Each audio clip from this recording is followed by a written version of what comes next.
Well, we're here to explore the Feasts of Israel. You know, it's really a tragedy that the early church, even in the early centuries, became very anti-Semitic.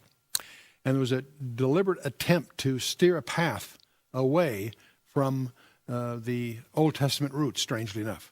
That was tragic for the Jews because that led to the tensions and the persecutions through the centuries. But it's also tragic for the Christian because we've lost the benefit, the richness of that background from which there's so much to learn. So we're going to explore these 7 feasts that are so featured in the Old Testament, the Feasts of Israel. In the Hebrew, they're called the appointed times.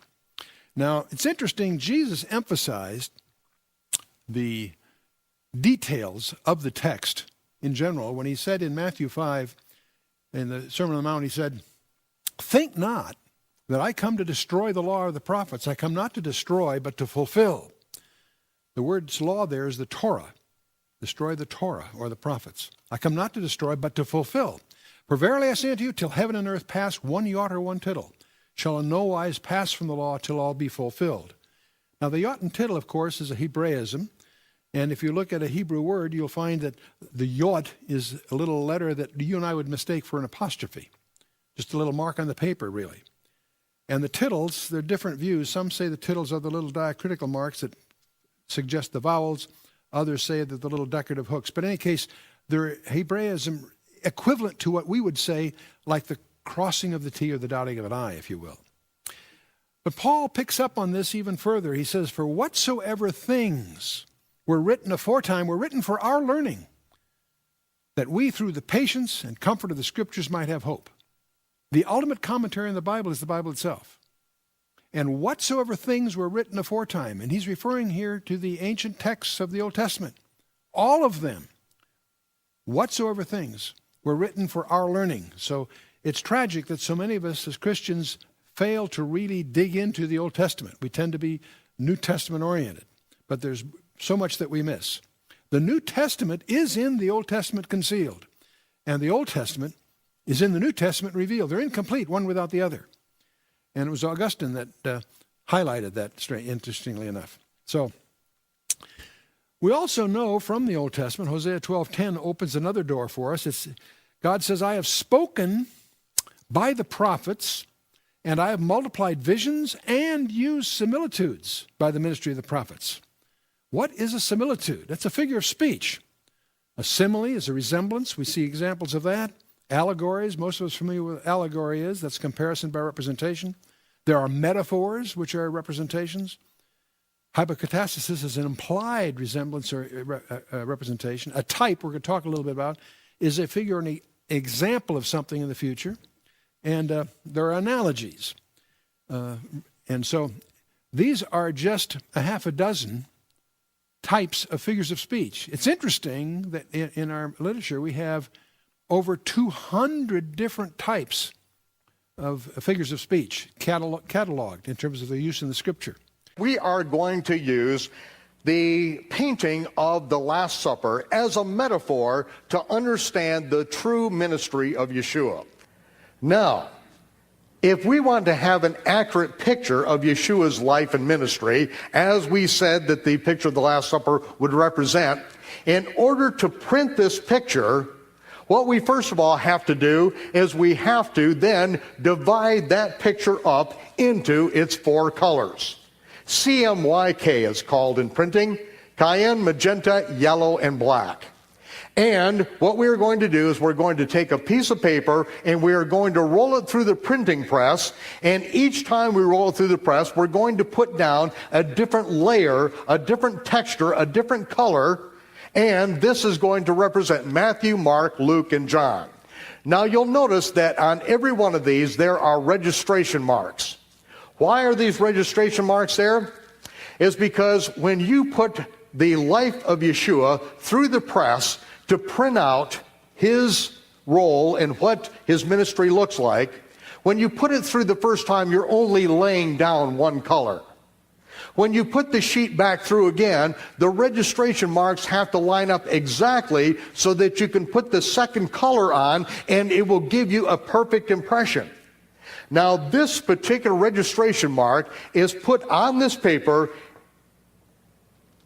in the one place in Yeshua's ministry that is recorded in all four Gospels. It is the one miracle that is recorded by all four Gospel authors. It's the feeding of the 5,000. It happens in the 31st week of Yeshua's ministry, and you are going to see how this is going to allow us to synchronize every gospel account on a split moment in time that cannot get confused. All four gospels, one miracle, and it's right there at this point in time. Because I'm going to go back to John chapter 6, and I'm going to read something to you that's going to be a problem. And I'm going to read it from the King James Version. And Jesus went up into a mountain, and there he sat with his disciples. And the Passover, a feast of the Jews, was nigh. Now you notice that the King James translators never translate the word Passover with a capital or the Sabbath with a capital.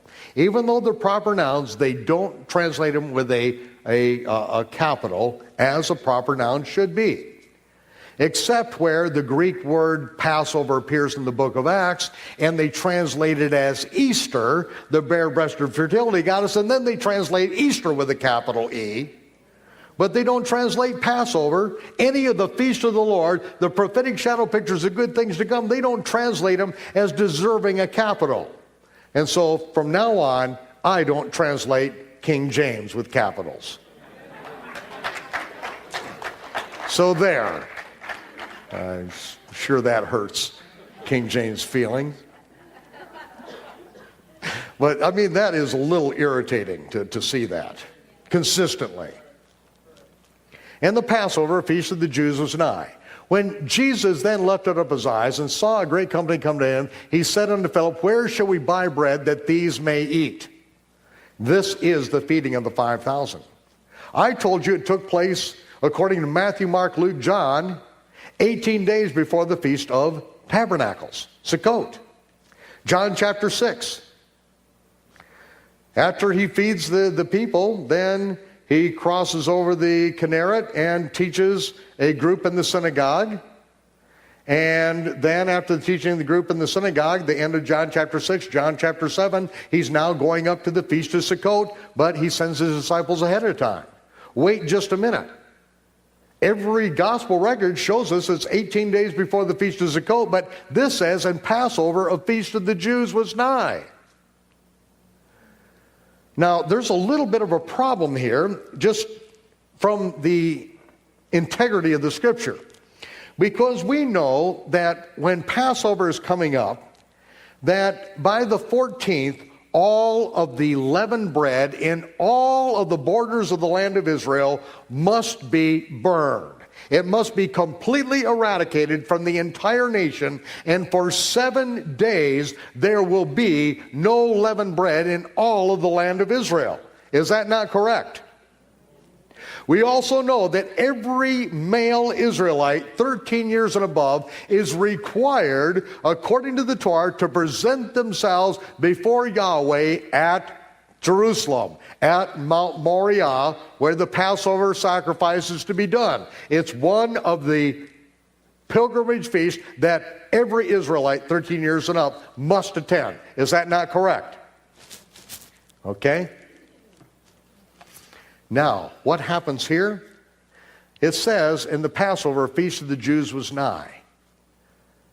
What we're going to see is that Yeshua never goes up to the feast of Passover. He doesn't go. We watch him for the next 2 weeks. He doesn't ever go up. What does he do during the Feast of Unleavened Bread, in which all of the leavened bread in the whole land is to be destroyed? He feeds over 5,000 people with leavened barley loaves. Something is not adding up. Right after this, not only does he not go to Jerusalem, but he goes up to the synagogue at Capernaum, and teaches a multitude of people in the synagogue, which they should all be up at the feast in Jerusalem, but they're not at the feast, they're in the synagogue, and he teaches them on the last day in the resurrection the very themes of the Day of Trumpets. And then 3 days later, he feeds 4,000 more men, plus women and children, who are, again, disobedient to the Torah, who don't go up to the feast, neither does Yeshua, and he feeds 4,000 more people with leavened barley loaves. Does anyone see a problem developing here? And now, the very next thing, John chapter 7, Yeshua is getting ready to go up to the Feast of Passover. The Feast of Tabernacles. A half year later. Wait just a minute. If Yeshua violates the Torah, he can't be the Messiah. If he does away with the commandments, if he adds to the commandments, he is, by the very definition given by the Almighty to Moses, he's a false prophet who's been empowered to do signs and wonders to deceive you. This is not a small thing, ladies and gentlemen. Well, this right here, we are going to see the real Yeshua, because this is what is going on. This is what it says in the King James Version of the English Bible, but I'll tell you, that's not what it says in the Greek versions of the Bible. Most of them do say this, but I'm going to show you where it doesn't say it. This is the 27th edition of the Nestle Island Critical Greek Text. Why I like these particular versions is because when the King James Version of the Bible is translated, the Greek text that was used predominantly was the Stevens Critical Greek Text. Dr. Stevens and his group of scholars looked at all of the Greek text that they had access to at that time, these different manuscripts, the different fragments and little pieces of it, and they looked at all of them, they analyzed them, and decided what they felt were the most accurate texts that were available. And they compiled all these little scraps into what is called a critical Greek text. In other words, they critiqued or criticized each one of these, and they then took what they felt was the most legitimate. See, with over 5,000 different fragments of Greek text, there are over 225,000 variations in the gospel records in those texts. Some of them is just a letter transposed. Some a letter forgotten, a letter added, a word added, a word forgotten. Some entire sections are moved from one chapter or one place to another. So there are a lot of different variations. And so Dr. Stevens and his group assembled the Stevens Critical Greek Text, which became known as the Received Text or the Textus Receptus, which is commonly known.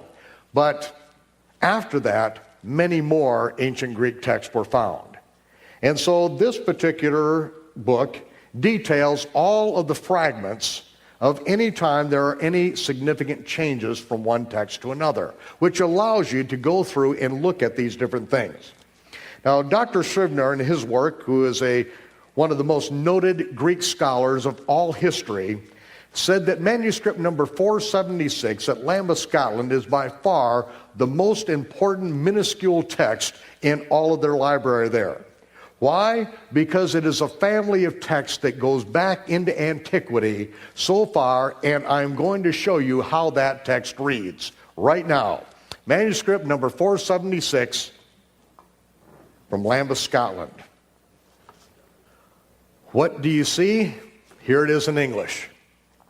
Yeshua went up into a mountain, and there he sat with his disciples. When he lifted up his eyes, he saw a great company come unto him. Yeshua said unto Philip, Whence shall we buy bread that these may eat? What is missing? Every single word, those 8 Greek words, and Passover, a feast of the Jews, is nigh. It's not there. Now, I'm going to show you what those 8 Greek words that were I am going to say added into Greek text at a certain point in time, and those continued to be in the forefront. And I'm going to show you what they did to the biblical record. This is the picture of the Last Supper. This is 70 inches wide, 70 inches long. Why is it 70 inches? Because every inch represents 1 week of Yeshua's ministry. This has actually been divided up into 490 precise sections. Now, what we have in the Gospels, beginning with Yeshua's mikvah, his baptism, we see what he's doing on a day-by-day, week-by-week situation that is so clear all the way through. But when we get to John chapter 6, verse 4, if those words, and Passover of Feast of the Jews was nigh, if those words were in the original text, this is what Yeshua's ministry would look like. What this looks like is this is blank canvas. From 18 days before the Feast of Sukkot, now we've added in 6 months and 18 days to bring us to the Feast of Passover that Yeshua never goes up to. Now, why I'm saying this is blank canvas is because we are given basically a day-by-day, week-by-week run on what Yeshua is doing, the miracles that are taking place, and all of a sudden, right here, 18 days before the Feast of Tabernacles, every gospel author shuts up and does not write one single word. Not one single word is uttered for 6 months and 18 days. Ladies and gentlemen, this doesn't make any sense. It's like everyone has gone into a coma, including Yeshua himself, and so not one word is uttered for 6 months and 18 days until we come to a Passover that Yeshua never keeps. He feeds people leavened bread. We have Pharisees and scribes coming from Jerusalem up into the Galilee during this period of time to confront him on the hand-washing issue, but they say nothing to him about not going to the feast. What are they doing up in the Galilee instead of back in Jerusalem? It doesn't make any sense. And so now we have 2 weeks, this period of time in which Yeshua doesn't keep the feast. It's Passover. And then what this does is introduces not the real Jesus, but another Jesus. I actually put Judas's head in there. That's Photoshop. Because this is a Jesus who violates the Torah, doesn't keep the feast. No, this doesn't make any sense. And so, after 2 weeks of him not keeping the feast at all, then we see another 5 months from Passover all the way around to the Feast of Sukkot, in which Yeshua and none of the gospel writers utter a single word again. This is how you artificially lengthen Yeshua's ministry. Now, this is where we start, because this is done for a reason, ladies and gentlemen. This is not an accident. This is added in here for a reason, because we're introducing another Jesus, and I'll show you how. Because this will get us 2.5 years. Well, not even 2.5 years. About 2 years and 3 months, okay? Now, how are we going to get 3.5 years? Now you're going to watch some real magic. Right here, before your very eyes, I'm going to give you a 3.5 year ministry. Okay, are you ready? John chapter 2. Yeshua goes up to the Feast of Passover. He makes a whip of cords, drives the money changers out of the temple. During the feast, Nicodemus comes to him at night. Then Yeshua stays in Jerusalem, John chapter 3, and then the end of John chapter 3, Yeshua is baptizing out in the wilderness around Jerusalem. And then John chapter 4, verse 1, when Yeshua finds out that the Pharisees know that he's making more disciples than John, it says Yeshua leaves and goes up into the Galilee.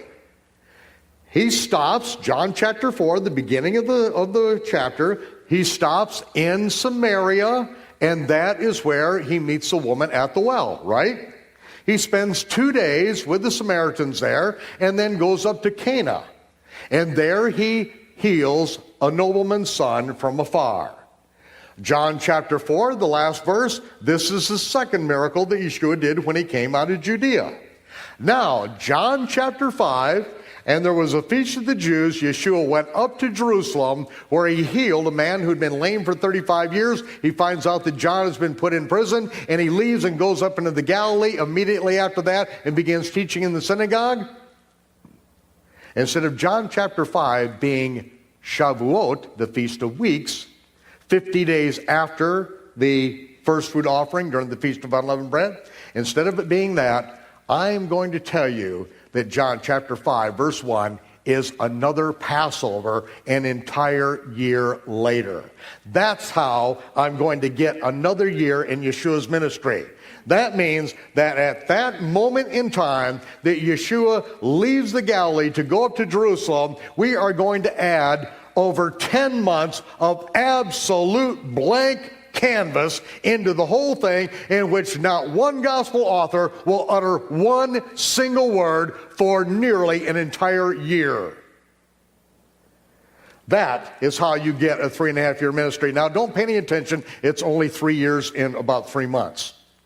Because being in charge of the religious organization, if you disagree with me, I can have your tongue pulled out with some rusty pliers, and your tongue will be cut off. And then if you still somehow find the gumption to disagree with me, I will have you executed. And in the end, I will have 64 million dead bodies littering Europe so that I can be right. That's how you got a 3.5-year ministry. That's why I say this is not a reformation. This is a restoration of the truth. This is getting back to the gospel of the kingdom, which has never been preached in America.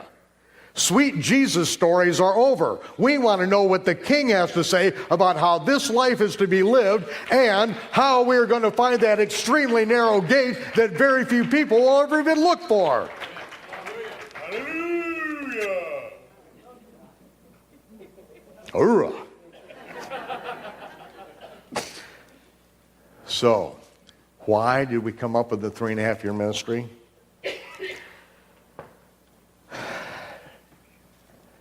I'll be very brief on this. But the prophet Daniel said that there would be 70 Shavuoim to fulfill a number of things.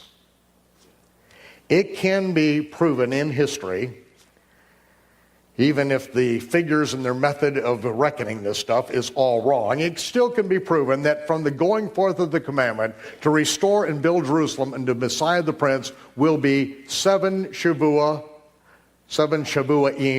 as it says in Hebrew, and 62 Shavuoim, for a total of 69 sevens. That leaves 1 7 left over. Now, how are we going to find that 1 7? Because it can be proven that from when that commandment is given until the Messiah comes, begins his ministry, you can find 483 years or 69 of these weeks of years. But yet we have 1 left over. So what are we going to do with it? We are going to say that Yeshua's ministry was 3.5 of those years. And then we are going to go from the resurrection, and we're going to go 3.5 years into the book of Acts to the household of Cornelius, where Roman soldiers at Caesarea will be baptized with the Holy Spirit, and the mantle of authority will be passed from the Jews to the Gentiles. And the soldiers of Rome will then come back and destroy the temple in Jerusalem in 70 of the Common Era. Now, why do we need to do that? Because we have to have all 70 weeks fulfilled. Why is it necessary? Because the Messiah then can reign and rule from his throne on earth. Now, this is not Yeshua that's going to rule and reign from his throne on earth. It is going to be the vicar of Christ. Christ vicariously, the Pope, who will now rule from his throne in Rome, and Roman soldiers will destroy Jerusalem. And that is how you got a 3.5-year ministry. So that the Pope could be another Jesus, a false Yeshua, who rules from his throne in Rome. And we have just blindly brought this on and just lapped it up and have never questioned it for one moment. Why? Because remember, Constantine got rid of everything Jewish in his religious system, including the Jewish Messiah. He brought in every vestige of pagan sun god worship, and anyone who refused to bow the knee to his religious system found themselves missing a head. This is how we came up with a 3.5-year ministry. This is how we inherited it, and this is what it looks like as a graphic example of how you completely destroy the gospel chronology.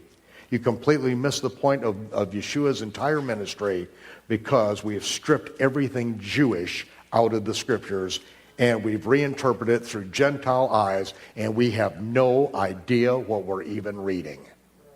When we see the conflict between Yeshua and the Pharisees, we have no idea what the whole thing is about, because the greatest story has never been told. So we are going to take you on a journey around the rest of the year, and you're going to see how it all plays in place. And in closing, at this moment, I am going to now tell you